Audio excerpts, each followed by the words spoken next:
Good afternoon and welcome to the Influencer Magic webinar as part of Mid-Ulster Enterprise Week 2023. My name is Claire Gamble from Dungannon Enterprise Centre and I am hosting this event on behalf of Mid-Ulster District Council. I am delighted to be joined this afternoon by Francesca Morelli, Director of VAVA Influence, who will dissect the intricacies of influencer marketing. And this afternoon, we will discover the various routes in influencer marketing, including events, sponsorship, gifting, and also understand the expectations and benefits associated with each event. Just to let you all know, we're using Zoom webinars today. So for this masterclass, I would encourage you to use the Q&A feature to add any of your questions for Francesca during this session. And if you're having any technical difficulties, please use the chat function for this. And our tech support, Kiva, who's behind the scenes, will assist you with that. So without any further ado, Francesca, I will hand over to you. Hello, Claire, thank you so much for the lovely introduction and thank you to Mid-Ulster Council for having me. So what I will do is I'm going to share my screen and we'll just get stuck right in. As Claire has mentioned, we will leave some time at the end for questions, so I'll go through all of them at about 20 past 2 or so. So I'll just kick right off. As Claire said, I'm from VAVA Influence, so we are an influencer marketing agency. And I'm going to talk you a little bit through influencer marketing in general, some background, some strategies, and some case studies really to help you be able to carry out your own influencer marketing campaigns in your businesses. So VAVA Influence, just to give you a little bit of background on us, it was founded in May 2020 by myself and my business partner, Chloe Henning, because we really recognized that there was a lack of management, a lack of middleman between influencers and businesses. Really how we came about was Chloe and I used to work together in a tech startup, and she was working as a content creator, blogger, influencer at the time. And she used to take me to all these wonderful events and lunches where business owners would gift her things in exchange for content. And so I was going along with her to these events and I asked her one day, is there no one managing you? Is there no one facilitating these? And she said, no, not so much. There's loads of us content creators in Belfast, but really there's no one putting together proper campaigns. We sort of all just do it casually. So I thought, right, there is a gap there in the market for somebody to come in with a bit of a business background that can speak the language of the business owner and help to facilitate these campaigns. So what we do now is we create really tailored strategies to help businesses be seen and be targeted by audiences. So since inception, we've managed campaigns with international brands, local influencers, and hosted countless events. So that is what we really love to do. And a little bit about me. So I'm 26 years old. I'm originally from Portstewart. Some of you might recognize my surname. Yes, I'm from the ice cream family. So it's nice to be finally the influencer marketing girl and not so much the ice cream girl. But I don't mind either, really. So as well as my job at VAVA Influence, I also work in Queen's Students' Union and I advise student entrepreneurs when they want to start up their own business. So that's something I really love. So I don't just help businesses with influencer and influencer marketing, but also with kind of setting up businesses as well. So it's something I'm really passionate about. I studied international business with French at Queen's, and I am half Italian, but I also speak French off the back of my degree. Some things I love rowing, I love skiing, and I love my little puppy Ziggy. I'm also a Capricorn, if any of you are interested in star signs. So moving on to some of the stuff that we have done. So we're the founders of the VAVA Awards, which were the first ever dedicated influencer marketing awards. They were founded in 2020 and we have now run them for 2 years in a row. So hopefully we'll be doing them next year as well. And we're also the founders of the VAVA Club, which is NI's first TikTok house that took place not last spring, but the spring before.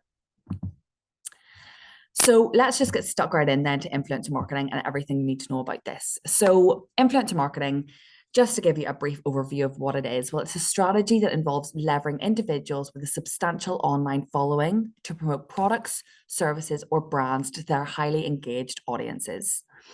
Influencer marketing has really transformed the way businesses connect with their target consumers and build brand awareness. So let's talk about some case studies, some instances of influencer marketing cases that I think have gone really well. So these are some of the things that we have done this year. So we worked with Rory Martin. He is a content creator from Belfast for Deep River Rock Vital. I loved this campaign because it was a little bit different. The team at Deep River Rock Vital asked us towards the start of the campaign, do we think that Rory would be interested in running the half marathon as part of this campaign to create the content? I posed this with Rory. He was absolutely keen for it, but the only thing was that it was the morning after his sister's wedding.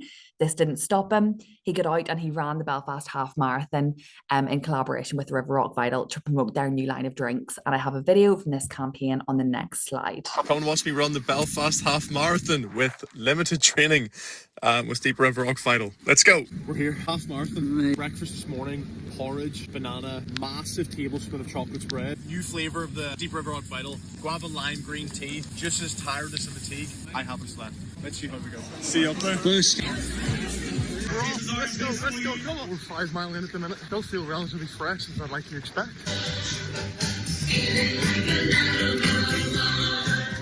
I need that positivity. More than halfway. Yes. So that's just a short example of a snippet from the content produced for that campaign. What I really love about this style of content is that the product range was really organically filtered into the content, which meant that it wasn't too salesy or in your face, but the content was super engaging. It was really interesting. And we were able to bring in the new product range from Deep River Rock Vital in a really interesting way. So the objectives of this campaign were to make consumers aware of this new drink. It was to boost exposure for the brand in general and create content that could be used in different campaigns on an ongoing basis. We also recently worked with Danielle Collins for Coca-Cola Zero Sugar. So the objectives of this campaign were to produce influencer-generated content creation. They wanted to also increase brand awareness of Coca-Cola Zero Sugar and promote Coca-Cola Zero Sugar as a tasty drink. This was a great campaign. It was a really fun campaign. It was a little bit different. But honestly, just to give you a little bit of insight, as an influencer marketing, we came across an issue in this campaign that I'm sure lots of influencer marketers dabble with across the world. So I'm sure most of you, when you think about Coca-Cola, a lot of you call it Coke.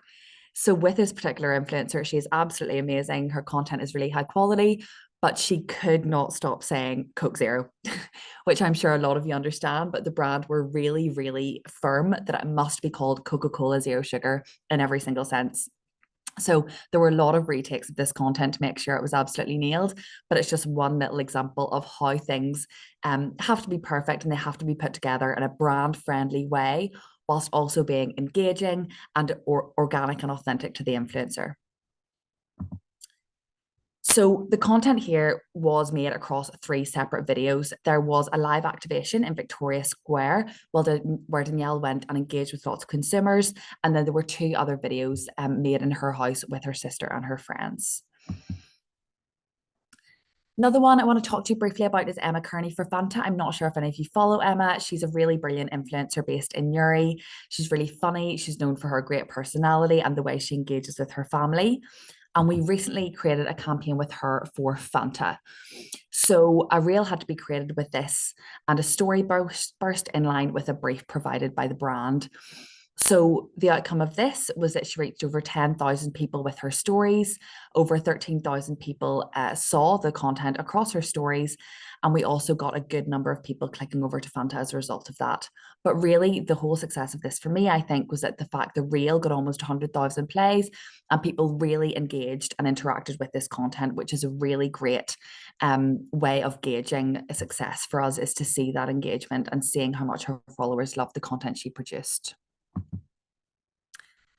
The last one I want to talk to you about is Caitlin Landrum from Maxi Cozy. So I'm not sure if any of you are familiar with this brand, but it's a mother and baby brand. So they produce prams, travel cots, car seats, and so on for babies. So Caitlin Landrum, she is a local business owner based in Bangor, but she's also a mummy to 1-year-old Daisy. So she posted a range of different content pieces here for the brand, where she was gifted a high chair, car seat and a pram as well. So she produced various different reels talking about the brand, talking about the products, and also showing them in use. So a really good way of using her own life and organically bringing in these products to show her followers how great they are and how much they have helped her out in her everyday life with her baby. Campaign we didn't do, but I think was done really, really well, if you want to go and have a look at this, was HelloFresh. So I'm not sure if you are familiar with this brand or if any of you use it, but it is a brand that brings fresh ingredients to your door to create meals.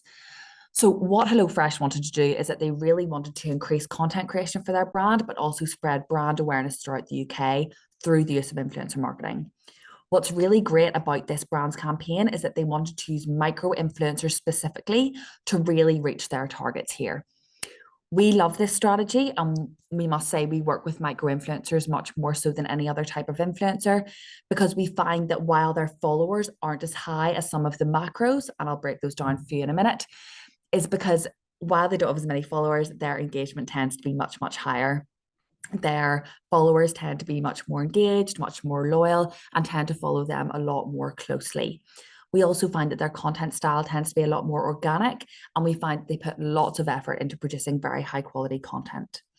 So this campaign was relatively short term, and they onboarded 15 micro influencers across UK to participate in a 3-week campaign, which showcased a variety of HelloFresh meals in a mix of aesthetic stills. So when I talk about stills, I mean photos, as well as cooking videos. The influencers mostly fell into the niche of mum bloggers, so those bloggers that create content usually with their kids, around the home and around their family. And the audience was mostly in line with HelloFresh's target demographic, which is absolutely key. They did use one celebrity for this campaign, which was Davina McCall, and that seemed to really, really hit, especially because not only is she a great face, but she also prioritizes health and fitness. This campaign created 274% more impressions and 325% extra content, which really hit the brand goals here.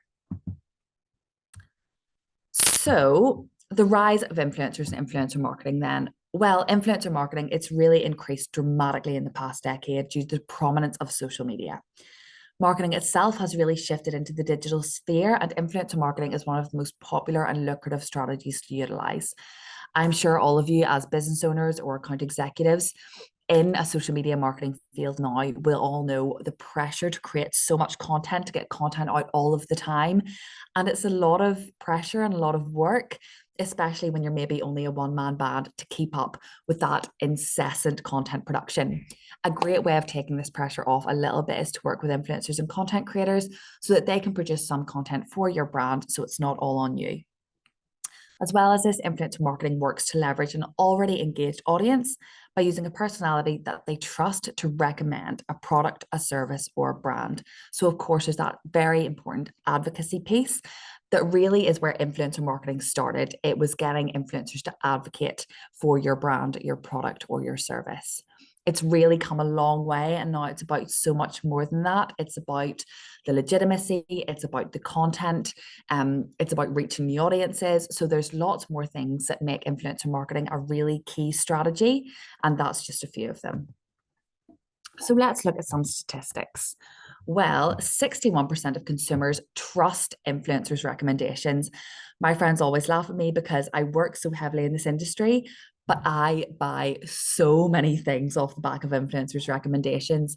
Now, I always get asked the question, but Francesca, why would you buy something off that influencer when you know that they're being paid to promote that? But sometimes it's not just about that. If I see an influencer come on with a dress and they're showing it off to me because they have been sponsored by a brand to do so, I'm not necessarily going to buy that dress because the influencer has told me it's a nice dress. I'm buying that dress because I'm seeing that brand for the first time. I'm seeing how that dress looks on the influencer, and I think it's a nice dress.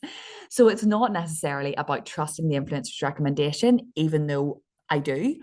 It's also about seeing a product for the first time that you might not have seen otherwise because you don't directly follow the brand or you may not have heard of them before. So actually, it's just about seeing something and seeing how it works maybe, or seeing a really tasty meal and thinking, oh, I wonder what restaurant that is, you know, so it's about that visual as well. It's not just about trusting an influencer because they've said it's good. There has been a 400% increase in Google searches for influencer marketing from 2016 to 2023. So we have really seen that in terms of our industry, the amount of inquiries we've got. We launched in 2020, which was a really key time where people were really interested in influencer marketing and what this could do for their brand at a grassroots level. So we have found that we have gotten so many inbound inquiries for people who want to learn more about influencer marketing, from people who want to learn more about it for their brand, and people who want to onboard influencers. So we have really seen the direct impact of that. 60% of consumers say that IGC performs better than branded content. So when I talk about IGC and UGC, that means influencer generated content and user generated content. And when we talk about branded content, we mean content that is produced by the brand itself. So if you look at a brand's Instagram profile, you might see that the brand, say HelloFresh, has produced a lovely photo of one of their boxes that are being sent out. They have produced a video of the recipe being made. And that's all great, but they have said that if an influencer produces that content, then it performs 60% better than the content they have produced themselves. So that's a really huge statistic and a really good reason why brands are increasingly onboarding influencers to produce content for them as a part of their wider content strategy. So what's the market worth? Well, having tripled since 2019, influencer marketing is now worth £17.2 billion. It's a massive number. So I know that influencer marketing has come under a lot of criticism in recent years from various celebrities and so on, posting about brands they don't necessarily believe in. But actually, that's just a really small part of the industry. And we can see hugely the benefits that have come from working with influencers in the last few years, so much so that it has tripled since 2019. So there's still very, very much a place for influencer marketing and for influencers within your strategy. So really, what are the benefits of it? I touched a little bit on this before, but to go into this a little bit further. So trust and authenticity. Influencers rise because they have garnered a following that trust their opinions and trust what they say. So the influencers that do the best are the influencers that are super authentic. They really tell their audience what they're thinking and what they're feeling. And this really produces a sense of trust between them and their audience. I know that there are so many influencers I follow where I believe every single word they say. I think they're really authentic. I think they produce great content. And I know that they would never promote a product, a brand, or an experience that they didn't actually really like. And that's really key. And I'll talk about that a little bit more later. Accessible analytics. Now, this is arguably one of the main reasons why influencer marketing has gotten so popular over the last few years in comparison to other strategies. So at this point, I'll compare it to a billboard ad, okay? So billboards in really high footfall areas, of course, they can be seen by so many people. They're great for brand awareness. However, will you ever know exactly how many people have seen that billboard or have seen that brand as a result of the billboard? No. Whereas what's great about influencer marketing is when you pay an influencer to produce a piece of content. So say, for example, they have put up a story and it is talking about your brand. They have tagged your brand or they have linked to your brand's website. We can tell you exactly how many people have visited your website as a result of that influencer's content. And that's why it's so valuable. We can tell you exactly how many people have viewed that content.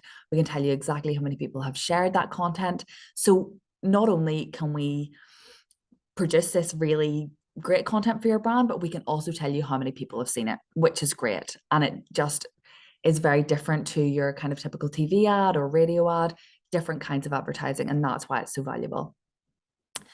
The target audiences are easily identified. So what's also great when we're talking about these analytics is that we can tell you exactly who these influencers' audiences are. So for example, I have a business account where I can go in and I can see exactly that my followers are females, majority, based in Belfast between the ages of 25 and 34. So that tells you exactly who my audience are. So when you go to work with an influencer, it's not actually about really who that influencer is, what they look like, their style, the type of content they produce. It is, who are their audience? Does their audience match your target demographic? And if it doesn't, you shouldn't work with them, because at the end of the day, you're working with an influencer to tap into their audience. So you need to make sure it's the right audience. They are cost effective, especially if you're working with nano or micro influencers. Usually if you're working with macro influencers, that's really anyone above 100,000 followers, you won't necessarily get the same return on investment that you might do by working with a nano or a micro influencer.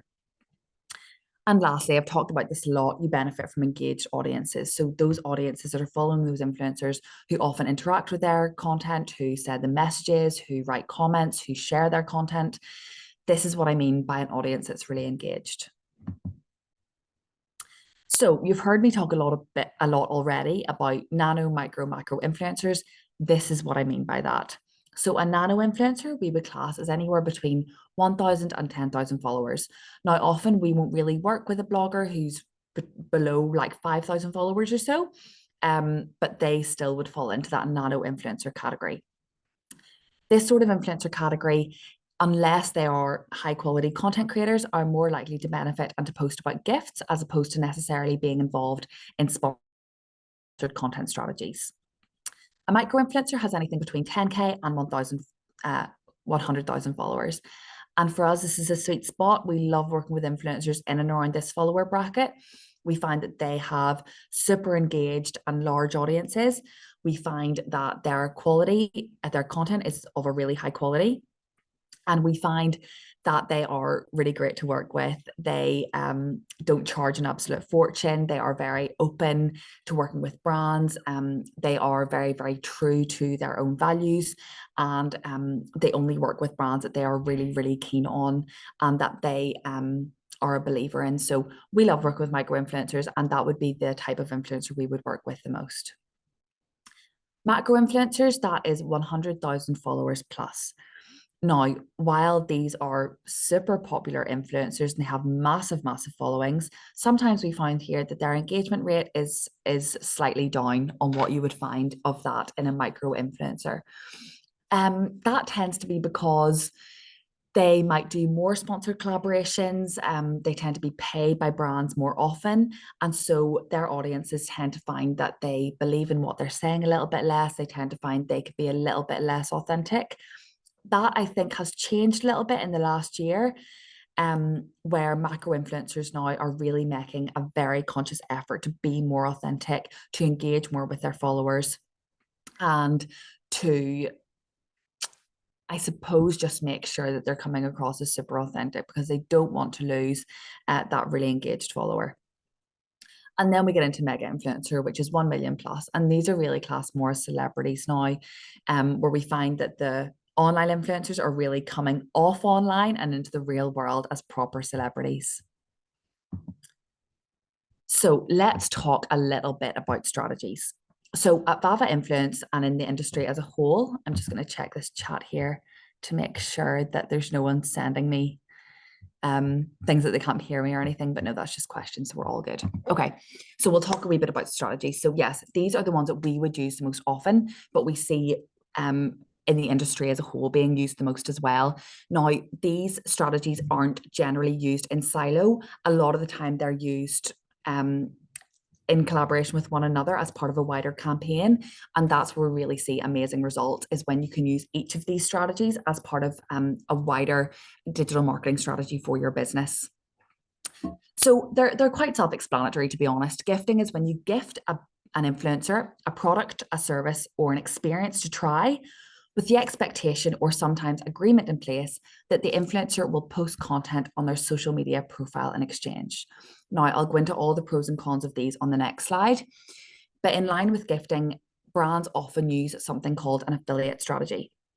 So it's where they will not pay the influencer, they will gift them the product. But the influencer, if they really like the product, they might promote it to their audience and then get a kickback by way of commission if there is a sale made directly from that content. For example, there was a big campaign a couple of years ago now where a toothbrush brand gifted a lot of influencers this electric toothbrush, and they didn't pay them. However, they said, okay, we will give you this unique link. This is just your link. And if we find that consumers use this link and buy the toothbrush, we will give you 10% commission from that sale. That's quite a popular strategy. However, it's not one that we particularly like to use. And that's because we don't really like the notion that you might get an influencer to promote your business, your product, or your service without payment. It's kind of like onboarding a salesperson without paying them. And we don't really love that. As well as that, from a commercial point of view, it doesn't make a lot of sense for us as an agency to use an affiliate strategy for our clients because it's the influencer that gets the money for that. So while we always want to make sure that influencers are getting paid, we would usually prefer that there's a sponsored strategy in and around that as well. So they might get a little bit of money to produce the content because there's value in that content also. And then as well as that, we would suggest that they could get a bit of a commission off the back of any sales as well. What we have seen a lot recently, and you might see this a lot on influencer content if you follow influencers, is that they will label things an AFF link. That stands for affiliate link. And that means that if you go and buy the product off the back of their recommendation, that they will get a commission of that sale. That's not necessarily them actively working with a brand. Sometimes what that is, and H&M and Desire did this as well. I know H&M does this. So what H&M will do, and various other brands now, it's becoming increasingly popular, is they will have an affiliate program link on their website. You can look out for this now. And it's where an influencer can sign up. And it means that then they can buy the products, right? So say, for example, they've gone and done a big H&M haul. They will go and post that haul on their Instagram, and they can generate a link that means that they will get commission off the back of any products that they have posted. But the brand doesn't necessarily know about that, or they haven't onboarded them themselves. It's a bit more of a passive way of a brand to work with an influencer, where the influencer has actually paid for the products. But it means that if their audience go and buy the products that they have also bought, then they'll get a wee bit of a commission off that. So that's becoming increasingly popular. But the brand doesn't approach the influencer, nor does an agent. So it's an interesting one to look into, and something that we see more and more. Sponsorship is when you pay an influencer to produce content for your business. Usually the business also has to gift the influencer the product, service, or the experience so that they can create the content around that. Finally, an event. We love influencer events at VAVA Influence. We find that they work really, really well. And so this is when you produce an event and you invite lots of influencers to it to produce content and shout about your brand. Now, this is more of a PR strategy, but we find it works really, really well if you're launching a new business, launching a new product, or it's a special celebration for you. There needs to be a bit of a why with an event. It doesn't make sense to kind of produce an event out of the blue. It's better if there's something to celebrate, and then we can invite influencers to talk more about that and to produce content around that. So some pros and cons. There's a lot of text on this slide, so I will share the slides after the session, but I'll talk a little bit through pros and cons of these, because of course there are some for each strategy. So with gifting, it can be really cost effective. You just gift the influencer your product, your service, your experience, and they will produce content about it. Now, the thing about this strategy is that because you haven't actually paid the influencer to produce the content, you don't necessarily get a say about what is included in that content, when they post it, or really what they say about it. And it tends to be much more review based. Now, that can be a good thing and a bad thing. The review-based sort of content means it comes across a lot more organic and authentic, and some brands really love that because it's a lot more natural. However, if you're a brand and there are some things you really, really want that influencer to mention, you don't necessarily get the opportunity to provide a brief in a gifting strategy. So do keep that in mind. If the influencer doesn't like the gift, they will not usually post about it. So it might mean that if you do a gifting strategy, you might not get every single influencer actually posting about the product. This could be for various reasons. They might not like it. They might be busy. They might be waiting a couple of months until they've tried it for a period of time to then post about it. So it is more of a PR strategy, and you do take more of a risk with this, but it can produce some really amazing results. We found this with a razor brand. What is it you called it? There was a razor brand that did a massive gifting strategy a couple of years ago, where they gifted pretty much every influencer in the UK. And it was all I saw on my timeline for a good few months. So they got some really, really good organic content off the back of it. but they did have to wait to see the results of that. But it does at the same time allow the influencer to benefit from a genuine customer-like experience, which is great. You just sort of give up that control with this strategy to an extent. Now, with a sponsored strategy, of course, this is a little bit more expensive. You pay an influencer to produce content for your brand. This allows you as a business owner to retain much more control over what is posted, when is posted, and what is included in that content. So you know exactly what you're getting in exchange for your money and what you have gifted that influencer. What's really good about a sponsored content strategy is that it's a lot more structured. So you will get a say over, the influencers that you work with, of course. You will also get a say over the brief that they are given. So what all's included in that content. And I'll give you an example of what's included in a brief a little bit later. So it's what type of content do you want them to produce? What format is it in? What points do you need them to include? What insights come off the back of that content? So the results, you get to learn about all that as well. How many people saw it? How many people clicked on links and so on. And the one thing that is really key in a sponsored strategy is that the content should be available then after for your organic use. Now, sometimes you are paying your extra usage to be able to use that content, especially if it's in a paid capacity. But it does mean that then you're getting the most from that influencer collaboration and that you also are using their content going forward for further campaigns and content on your own social medias. However, of course, it's expensive. It can be time consuming to do up all the contracts, all the job briefs, making sure that you're getting the most out of it and so on. It can be time consuming, of course. The other thing about a sponsored campaign is that just because you're paying an influencer once to produce some content for your brand, it doesn't necessarily mean that your brand's going to sell out overnight. Generally, like every other type of advertising, it is a more consistent strategy where you do have to work with that influencer maybe on a longer term basis or more frequently to really see true results. As well as that, you are at the mercy of ever-changing algorithms with Instagram and TikTok. There are different phases for different types of content doing well. However, influencers will usually know what content is doing better at different periods because they will be monitoring that all the time for their own content. The great thing about events is that we find them to be really cost effective because we find that when you invite an influencer to an event, you're more likely to get lots of content. And that is in comparison to sending out a gift en masse. They've obviously got dressed up, they've come out to your event, so they're much more likely to produce content for your brand. With this, you also get the opportunity to meet and engage with local influencers all at once. So it means that you are setting up those relationships for potential future collaborations. They're a really, really great way to get the word out about your business, a new product launch, or something fun that's happening within your business. But we do find that the hype and the buzz that is usually generated in a really big way from events, it can die down after about 24 to 48 hours. So do keep that in mind if you're throwing an event. Yes, you might get a really great initial buzz about it, but it might not be prolonged. So that's why events are a really good way of meeting those local influencers to potentially work with them again in the future. Similarly to a gifting strategy, you do tend to have a bit of a lack of control over the content that is posted, but there are ways that you can change this a little bit. So if you have key points of interest throughout your event, if you have someone giving a lot of education about the brand, then yes, it gives the influencers an idea of the sort of thing that you would like shared, which is great. And of course, if you work with someone like us, then we can of course advise on all these different pointers. So how do we work?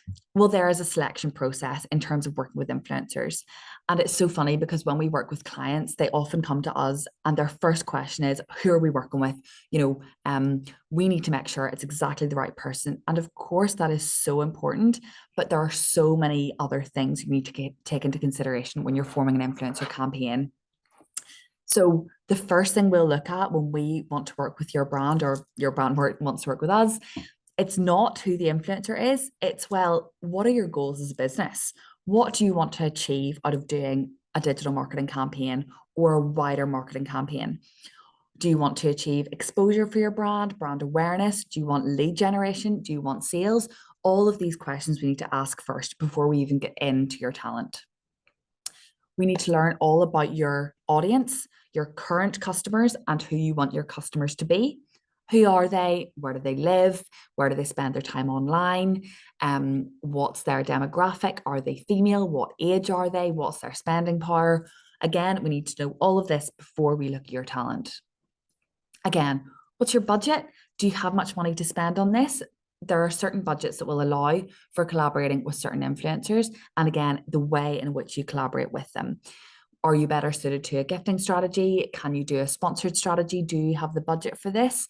And if you don't have the budget for a more prolonged campaign, will it be worth your while? So all of these questions we need to ask ourselves first. Then we'll get into the talent proposal. So which influencers do we know we're aware of that are in line with the content that you would like to produce, that have the right audience that fits for your target consumer and fit with your budget? Okay, so we won't produce any talent proposals or suggestions until we know the first 3 things about your brand. We will also then look into the influencers' analytics to make sure that they have a decent engagement rate, that they're reaching a good amount of people, that it's going to be worth your while to collaborate with this influencer. So when we are talking about influencer selection, and this is a bit of a repeat of what I said before, but these are the things we need to consider. Who's your target audience? Their age, their gender, their interests, location, income, the influencer style or their niche. So are they a foodie? Are they a mum blogger? Do they blog about lifestyle more generally? And where does that fit within your strategy? Which platform is your preferred advertising space? If your target customer is a teenager, say they're 16 to 18 and they are female, it might not be the best idea to go to Instagram directly. You might want to think more about a TikTok strategy, and then that's going to impact the type of influencer you work with as well. If you're likewise want to work with a mummy blogger, maybe she is 38, 3 kids, you might want to more consider Instagram before going to TikTok. But think about your target consumer and where they spend their time online. And that's going to obviously impact your strategy. What style of content will work best for you? Now, we would always recommend that businesses sponsor influencers to produce Reel or TikTok content before doing any stills. And that's because with Reels and TikToks as well, of course, you have the opportunity to reach a lot of people that don't already follow your brand. As well as that, people are engaging more and more with Reels and TikToks. They're a lot more engaging, they're a lot more fun, and we find that you can get a lot more for your money with video content as opposed to stills. Following and engagement then, of course, as well. What's their following and what's their engagement rate like among their followers? How to find best fit influencers. Now, we tend to find that brands and clients we work with, if they have tried to do an influencer before, this is the thing that they find the most difficult. So first, it'll really depend on where you're looking for the influencer, what platform. So if it's on Instagram, then hashtags are really handy for this. If it's a type of home blogger, for example, you want to work with, then you'll find that they use a lot of different hashtags.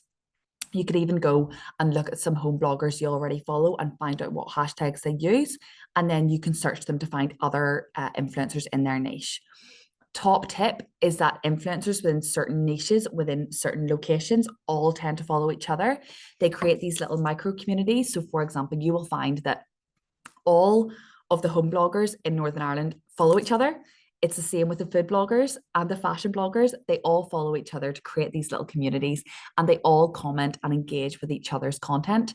So if you want to find a certain type of influencer, go and find one in line with what you want, and then go and look at who engages with their content and who follows them to find a whole wealth of other influencers just like them. With TikTok, if you want to work with an influencer locally, then you have to stay focused on watching local accounts, because that will really change your algorithm to look at other local accounts and make your For You page much more relevant. If you search locations and hotspots, you will find tagged videos from local creators. What I mean by hotspot is, say, for example, you want to work with a food blogger. go and find a newly launched restaurant or cafe that seems to be getting a lot of hype at the minute, and go and look at their tagged content, because you will find that a lot of the food bloggers will have gone to that restaurant or cafe to create content about it. So that's another way you can find other bloggers within that niche. The tricky thing about finding talent on TikTok is that you cannot directly message a TikTok influencer on that platform unless they follow you. So what you can do instead now is you can go to Instagram and find the TikToker there and message them through Instagram. Sometimes they will also have an email address in their bio, so you can reach out that way as well. And it's a little bit easier because that TikTok direct message is a bit of a barrier. Facebook, now Facebook bloggers are becoming increasingly less popular. However, there is still a place for them. We find that our bloggers that are sort of 40 and above still do have a following and an engaged following at that on Facebook. And again, hashtags are a good way to find influencers on Facebook. There are also various blogger groups and pages that you can search, and you'll find they're all part of these. So it's tapping into those communities.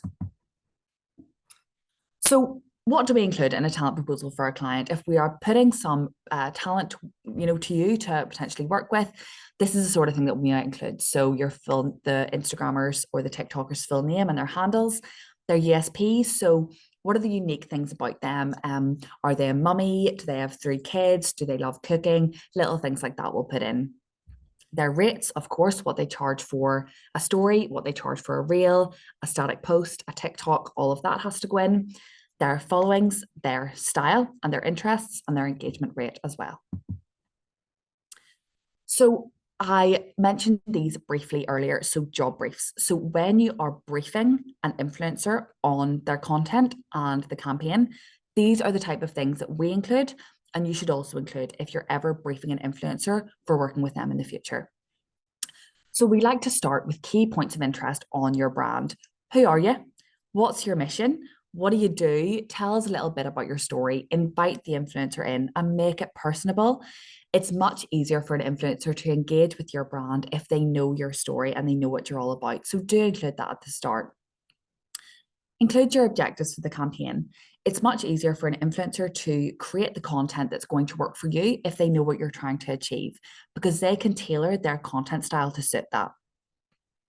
If it's a visitation, include the date and time of when they need to visit your business, or include the date and the time of when you would like them to post the content that they have produced. You also need to include the format that you want that content in. Is it a reel? Is it a TikTok? Is it is it stories? All these little things you need to include.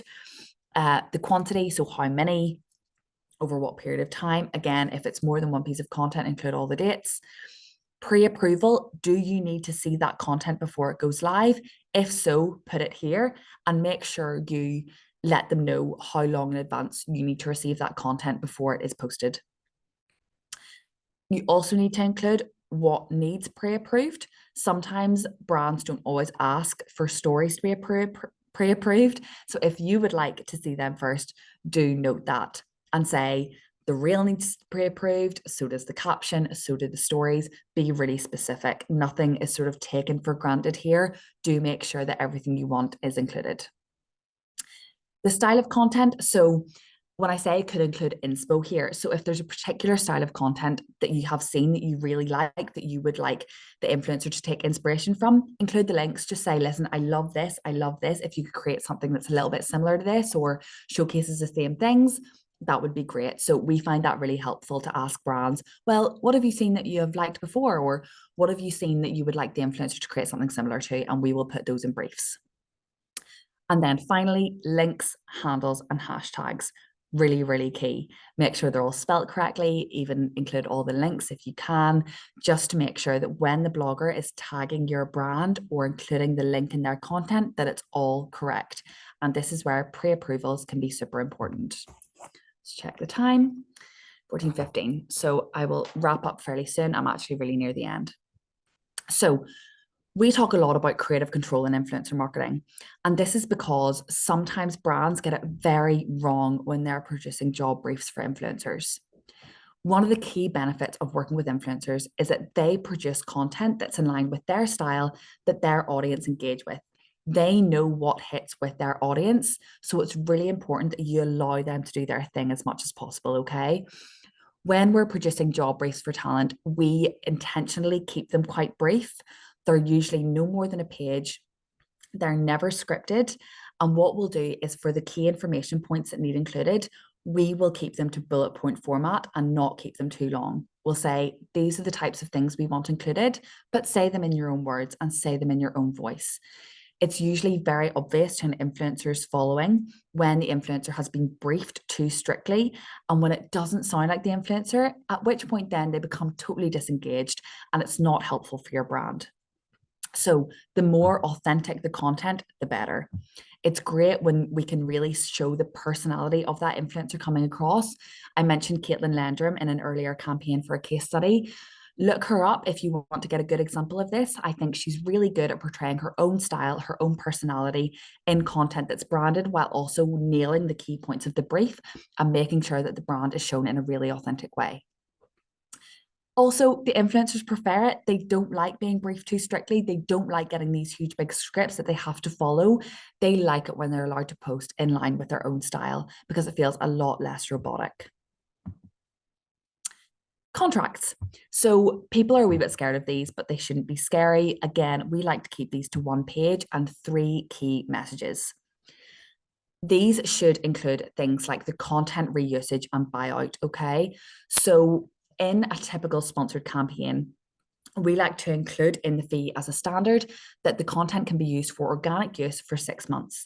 Now, if you want to take that content that has been produced and put paid ad behind it, or if you want to take a photo that that influencer has produced for your brand and print it, that's a whole different set of content terms. And it's also usually a different fee. So you do need to include that in your contracts, what that looks like, how much it is, and so on. Non-competes, these are really key to get right. The last thing you want is for an influencer to post about your brand and post about a competitor a week later. You need to make clear what is a competitor, who are your competitors, what classifies a competitor, and how long before producing content for your brand and after producing content for your brand should the influencer avoid working with a competitor. Okay, so make all that super clear. Liability and insurance. Put notes about that as well. If an influencer has to visit your premises to shoot content, if they fall and break their leg, what happens? Who's liable? Is there an insurance policy in place? All of those things, make sure they're really clear in this contract. In the case of an issue arising, say, for example, an influencer goes to your premises and gets in a fight with one of your staff or doesn't like what they've been asked to do, what should they do in that circumstance? Make sure it's really clear here. Make sure that it's something that is beneficial for both you and the influencer in the case of an issue. Should they come to you and talk about it first? All of that stuff, make sure it's included. Some of this stuff might seem obvious. Just get it in there just in case anything happens, because the last thing you would want is for an issue to happen and no one know what to do in that case. Remuneration, sorry, there's a wee typo there. How and when will they be paid? Insights, when should they send you their insights and their analytics, and any other business then as well that you find relevant. So rules and regulations, I'll go through this pretty quickly because I do want to leave some room for questions, but people always ask about tagging an ad. Always make sure that your influencer is guided on how they should tag their ad. They should always tag their ad. Let me be clear, whether it's gifted, whether it's sponsored, whether it's an affiliate link, that should always be tagged. The last thing you want is to pay for an influencer campaign and it be reported and taken down because it is not clearly labeled. It will not negatively affect your brand for the influencer to tag sponsored or gifted content. Actually, it will do the opposite. I find that consumers become a little bit alienated by the content and by the brand and by the influencer if it's not correctly labeled. They're thinking, they've clearly been paid for that. That's clearly been gifted. Why is that not tagged? It's not ideal. You do find it as a consumer that you're quite frustrated if any influencer is quite clearly collaborating and they haven't labeled it. So do make sure in the brief that it's labeled that they should always tag as being paid. Do be careful if you're paying an influencer to produce a TikTok or a reel with music. If you want to take that content and put a paid ad spend behind it, then you will come up with issues with copyright law for the music. So make sure it's a non-commercial piece of music that can be used in a paid sense. And then, of course, measuring performance is absolutely key. Make sure you get all those insights off the influencer. Make sure you get the analytics, look at the reach, look at the sticker taps, look at the link clicks, work out your cost per click. How much did you pay that influencer and how many click-throughs did they get as a result of that story or similar, because that will help you gauge your ROI. So get all those insights off the influencer for their reels, their TikToks, their stories. Have a look at it, see what went really well, and see where you could make improvements for the next time. And I think that is me, and we have just under 10 minutes for questions. Brilliant. Thank you so much, Francesca. I have a question in here, and there was one that was in the question box or the chat box even. So I'll start with those two. But please feel free to use this time now to fire any of your questions through, and we will go through them as quickly and as in detail as possible. So the first one is ad, so capital AD, always to be used even if it is gifted, or can you use hashtag PR, hashtag gifted? You can use hashtag PR, hashtag gifted, as long as it's clear what the agreement has been. So just do it in a way that makes sense for the collaboration. So it's been gifted, just hashtag gifted. Ad is more commonly used if it's been a paid collaboration, but some influencers use ad only if it's been gifted. It's usually down to the preference of the influencer, but it's up to you as a brand as well what you would prefer to be labeled. Now, there is guidance on this on the ASA, so you can look that up. But we would say that to be just labeled gifted is appropriate if it has only been gifted and not paid. Thank you. The question in the chat box, and also there's another one that just came through that's quite similar. Can you give a gauge of costs for the different promos or influencer may charge for reels or stories? And then the other question was quite similar, is how much would you expect to pay for a micro influencer? Yeah, so this really, really varies from influencer to influencer, and it really depends on who you're working with, because they tend to charge different things. Now, if it also depends on sometimes what they have been gifted and if they take that into consideration in their pricing. Some do and some don't. To give you a bit of a ballpark figure, if you are working with someone at 10K to produce a reel and a set of stories, expect to pay at least about £350. Okay, that's a bit of a starting point, and that's what we would sort of recommend. But that can really vary. Thank you. We have a question from James, who's saying, what would be the typical return on investment % that you would expect to see with nano or micro influencers? James, I'm so sorry, but that is almost impossible to answer because there are so many different things to consider in that question. For example, the industry, the product, the price point of the product. There are so many things that we can talk about there. So it would be good to know, I suppose, the industry, the product, and the price point of the product. Because obviously, if an influencer is promoting something that's a tenner, it's just going to be very different. So it's a bit of a how long was a piece of string question. But feel free to engage with me after this, and we can have a further discussion about your expectations for an influencer campaign if it's specific to your brand. I'm more than happy to have a chat. Brilliant, thank you. The question from, let me see, they're coming through in the chat as well. If you can use the Q&A box just to put in the questions, but I will have a quick look at the chat. Let me see. We have one from Charlene.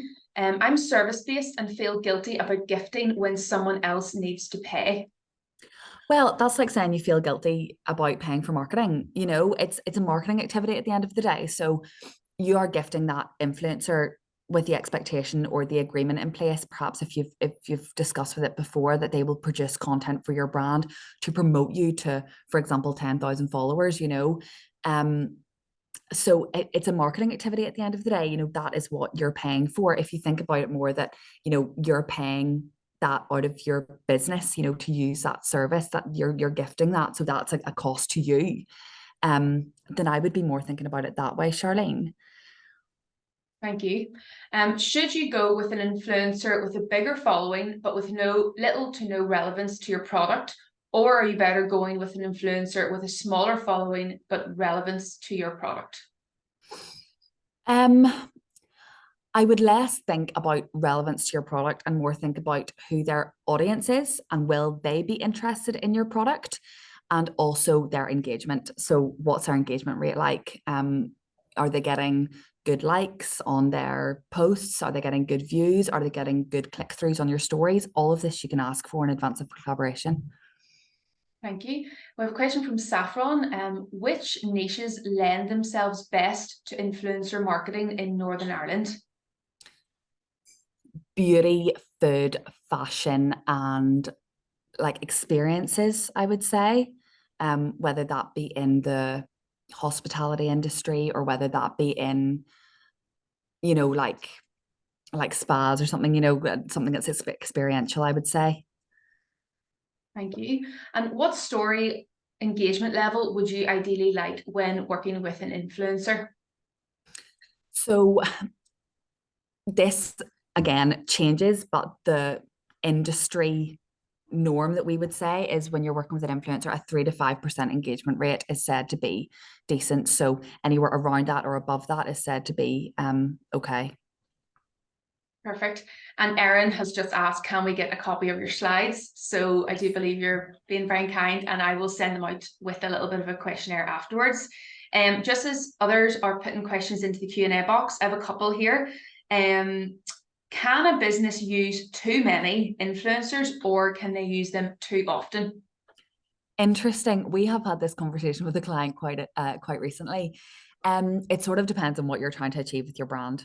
Now, if you really want to get the word out as much as possible, if you want to get a load of different touch points, then yeah, I mean, work away.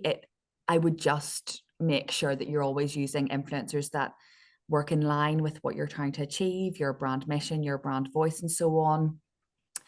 There are some brands that prefer to be more community based in terms of their users and would prefer to be a little bit more selective with the influencers they're working with.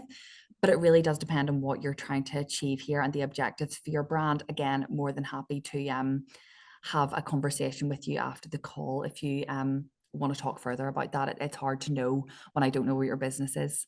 Yeah. There's another question. Emerging trends. What emerging trends do you foresee in the realm of influencer marketing?